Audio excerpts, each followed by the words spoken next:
आपादमौलिपर्यन्तां गुरूणाम् आकृतिं स्मरेतेन विघ्नप्रणश्यन्ति सिद्ध्यन्ति च मनोरथः लक्ष्मीं तनोतु नितरामितरानपेक्षमङ्घ्रिद्वयं निगमशाकिशिखाप्रबालम् हैरम्बमम्बुरुहडम्बरचौर्यनिघ्नं विघ्नाद्रिभेदशतधारधुरन्धरः सर्वेषां स्वागतम्. This is the Saṃskāra session for the 53rd shloka. So, as mentioned in the shloka itself, the repetitive action that the focus is on practicing it again and again. So it is called as abhyasa. It is called as abhyasa, as we know. It's a very common word that is used repeatedly, but we are looking at it from a more profound way. So here, what exactly is being said? It is said that evam sadabhyastah, the person who practices the state of samadhi, not be in the state of samadhi, that will come in the next one, but who practices the state of samadhi, that is uh, finding out that that particular state, that that person is called as a yogi. So abhyasa, here samadhi abhyasa it is. So we have seen how that abhyasa goes. Now, in a very layman terms, abhyasa is practice, as simple as that. But for us to understand this abhyasa, it is not something that it is not the process where I do keep doing something repeatedly. It is something that with every repetition there is an improvement. So today, if I am doing, let us say I'm able to meditate for 3 minutes, there has to be considerable improvement, not just in terms of time. It can be in terms of time, but it has to be improved. That means I have to realize that from my previous abhyasa, that is previous repetition, to this repetition, there is a change, conscionable change. That is abhyasa. So here when we talk about this abhyasa, and we have seen the importance of abhyasa also. In Bhagavad Gita also, it has been very specifically mentioned when uh, it's actually mentioned in two places. If we go for the effects of abhyasa, that will come in the second chapter. But if we want to speak specifically about abhyasa itself, then it would be in the fourth chapter. And, we will find that when Partha, when he's talking about the nature of the mind, and he's like Vayuriva Sudushkaram, then Asamshayam Mahabaho. Krishna is replying, Asamshayam Mahabaho. Undoubtedly, it is not possible to hold the mind, but Abhyasena tu Kaunteya Vairagyena cha Grihyate. So, it is possible through Abhyasa. Now, when we say that, he's not saying that we have to um, immediately achieve that point. That means we are not going, we will not be able to achieve that point. Let us say I'm talking about achieving the state of samadhi, reaching that. Here it specifically says we have to achieve the state of repetition, abhyasta samadhi. So to reach that samadhi also, it is very difficult.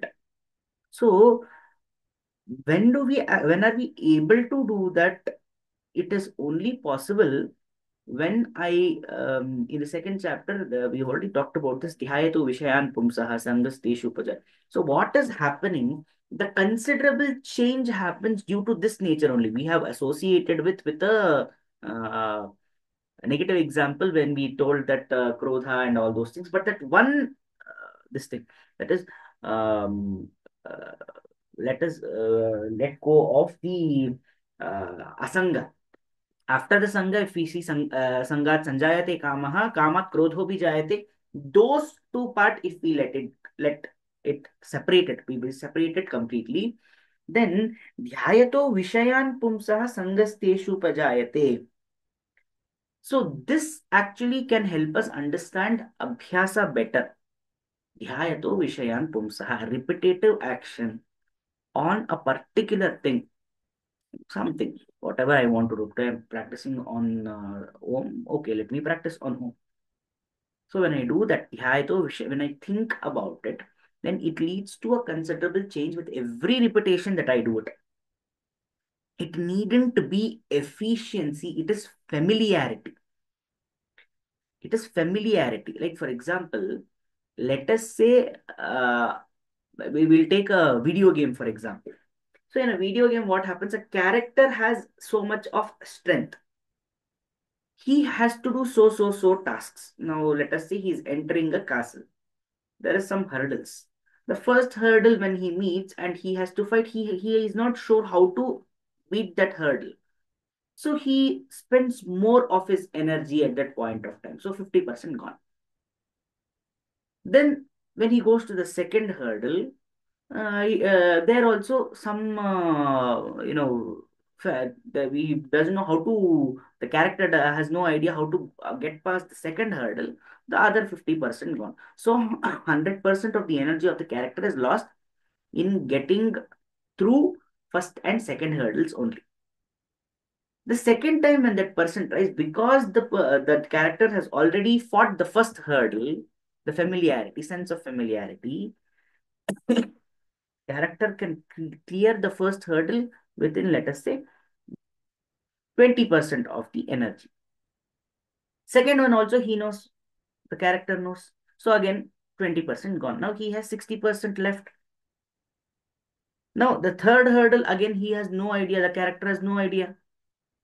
Therefore, let us say all of the 60% has spent on that three levels only. Now he crosses the three levels. Now again, starting from the initial, he's dead. Now he's coming back. The character has to be reborn now. Then the character starts to go. Again, what happens?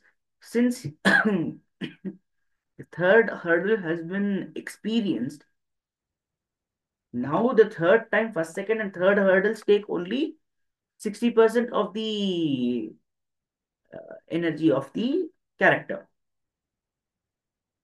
The fourth hurdle can be met. So, like this, what happens is, initially, for me to understand samadhi, what is stopping me? It is my mind.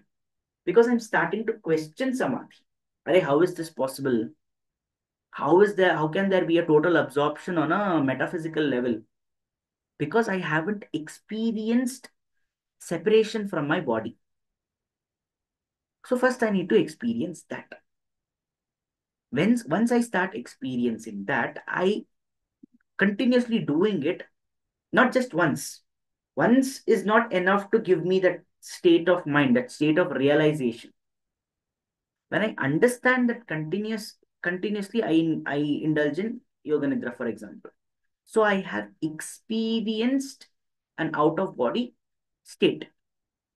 That means physically I'm sleeping, but my conscious is able to look at my room, able to go out, etc. So when I see that conscious slowly, when I, not just the first time, after repetitive action, when I see that my consciousness can exist without the help of my body, then what happens? I'm able to comprehend the distinction between the three shariras. Then